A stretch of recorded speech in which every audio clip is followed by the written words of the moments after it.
Hey lovelies, welcome back to my channel. Today's video we're going to be doing a wedding set of nails, and I'm also going to be showing how I prep my nails to remove the set after I finish filming. So this information is good for content creators, or it's also good if you wanted to wear a set of nails like press-ons and maybe pop them off after and save them as press-ons.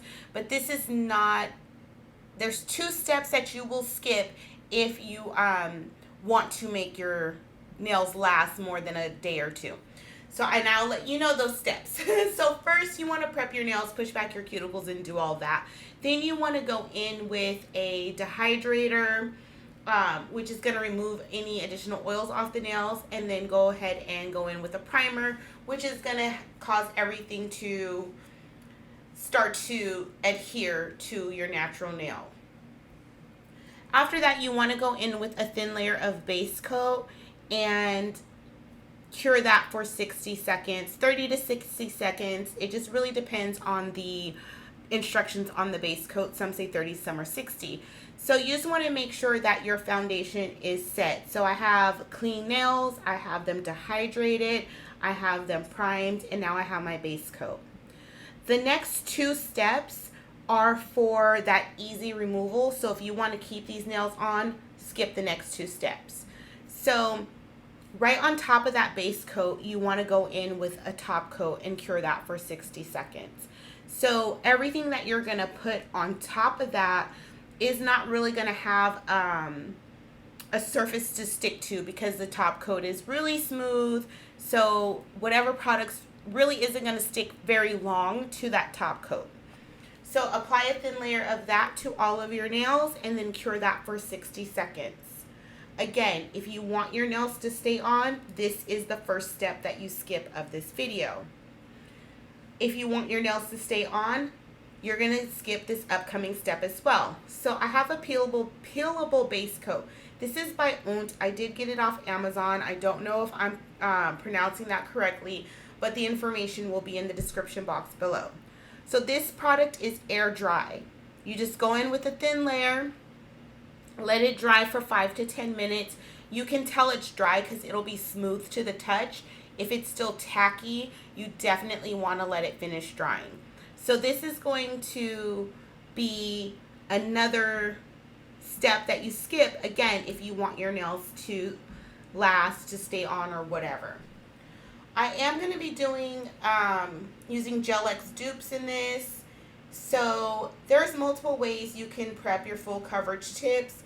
Lately, I just like to go in with a little bit of primer. I'm using the same primer I used in the beginning of this video. And just putting primer in that nail tip where it's going to meet my actual nail. So you don't have to prime it all the way to the top unless you want to. That step's not really necessary. So just prime it where it's going to adhere to your nail. Now I'm going to use my rechargeable nail lamp. These lamps are available on my website, and they are perfect for getting your Gel X dupes on straight, or your full coverage tips. So I put a layer of base coat on my nail, and then I put a layer inside the tip. I don't cure anything before I apply the tip. It just, for me, it just helps the base coat fill up the space between my nail and the tip. And I just flash cure it under that lamp. And the lamp allows you to see the nail, to see if you're putting it on straight and what have you. So just put a thin layer of base coat on your nail, then put a layer inside of the tip, flash cure that, make sure it's on correctly, go on to the next nail. When you're done with all 5 nails on that hand, you want to give it a full cure for 60 seconds. After I fully cured all of the tips, I'm going in with my 5-in-1 Pana. I'm going in with my 5-in-1 Pana drill bit. This is the medium. And I'm just going around the cuticle area, just making sure that the entire tip's applied. If there was any part of the tip that didn't apply, I just take that off. And I'm kind of just blending in that cuticle area and those side walls so that I don't have any lifting.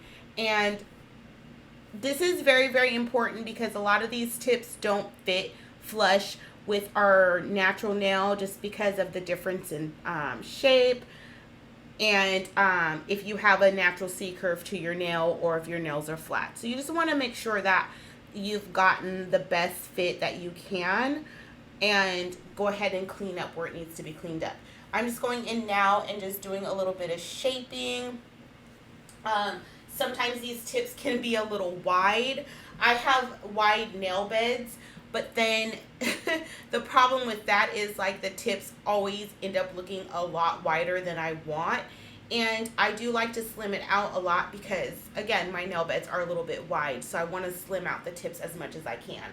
And then after I'm done with that, I'm going to go ahead and etch the surface of the entire nail so that when I'm applying my polygel and my base coat, that it will not just peel off the nail, it'll actually stick to that surface.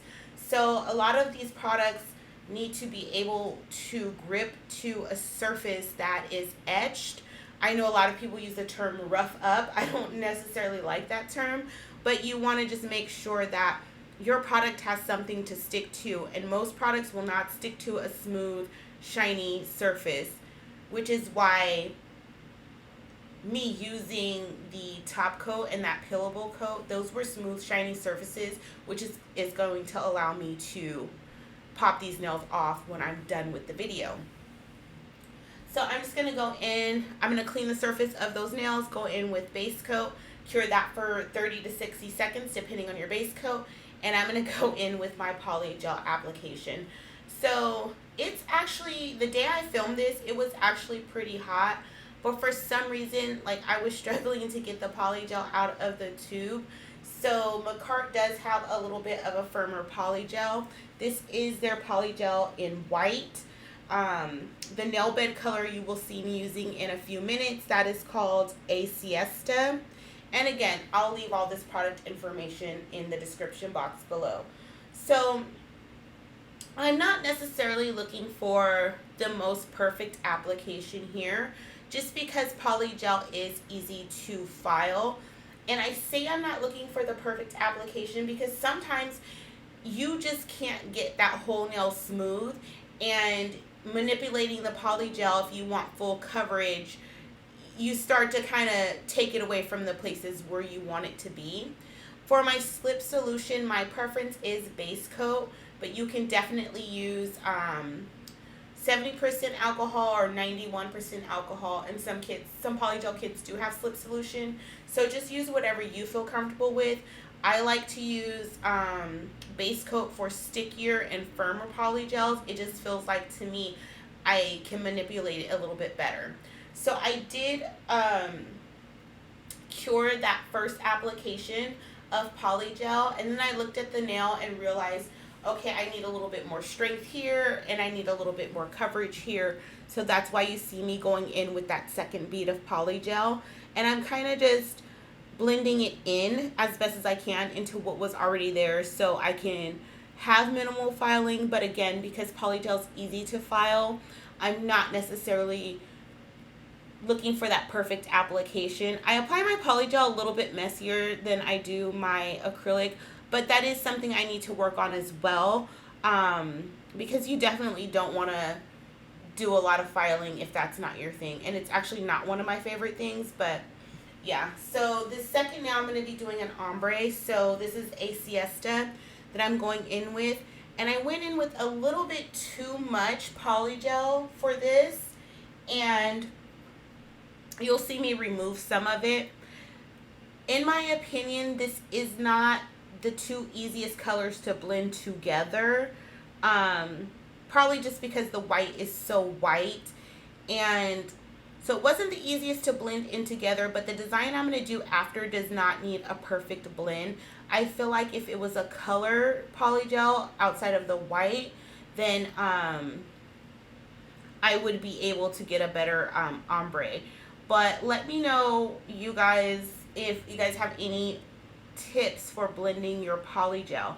So I did cure that, and I needed a little bit more polygel in that one area, so that's why you see me applying that little bead there. And again, I'm not looking for the perfect ombre for this, just because of the design that I'm going to do on top of the nails.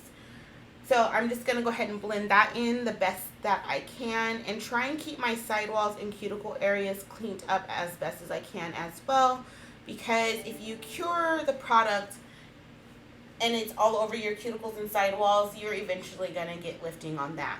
So I'm going to go in with clear and kind of seal in the ombre area.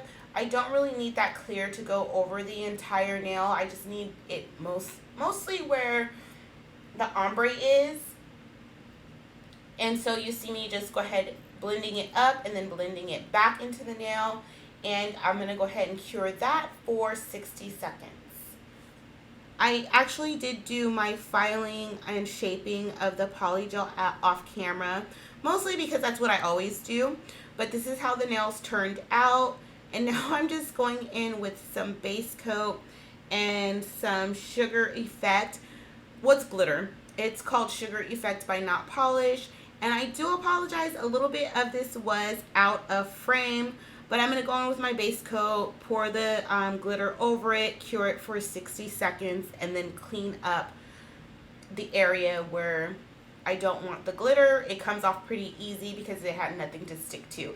So if you saw my thumbnail, I did say, am I getting married? The short end of it is absolutely not. I'm not getting married. But I did see this set of nails and I just wanted to create it. And I'm like, okay, this would be really pretty for a wedding set. It's a simple set. Like if you're doing your own nails, you can still pull this off. Or if you took this to your nail tech or if you're a nail tech and needed wedding ideas. But I just thought this was really, really a really pretty set.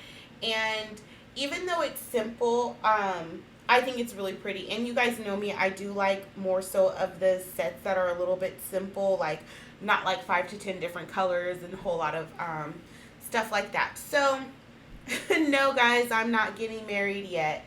And yeah, that's all I can say about that. But now I'm just applying some rhinestones. These particular rhinestones are available on my website as well.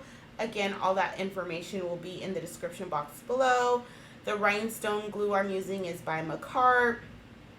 And then I'm going to go ahead and after I apply all the rhinestones, I am going to top coat it with Makartt's top coat as well. So let me know what you guys think of this set. Make sure that if you are enjoying my content, make sure that you are subscribed to my channel.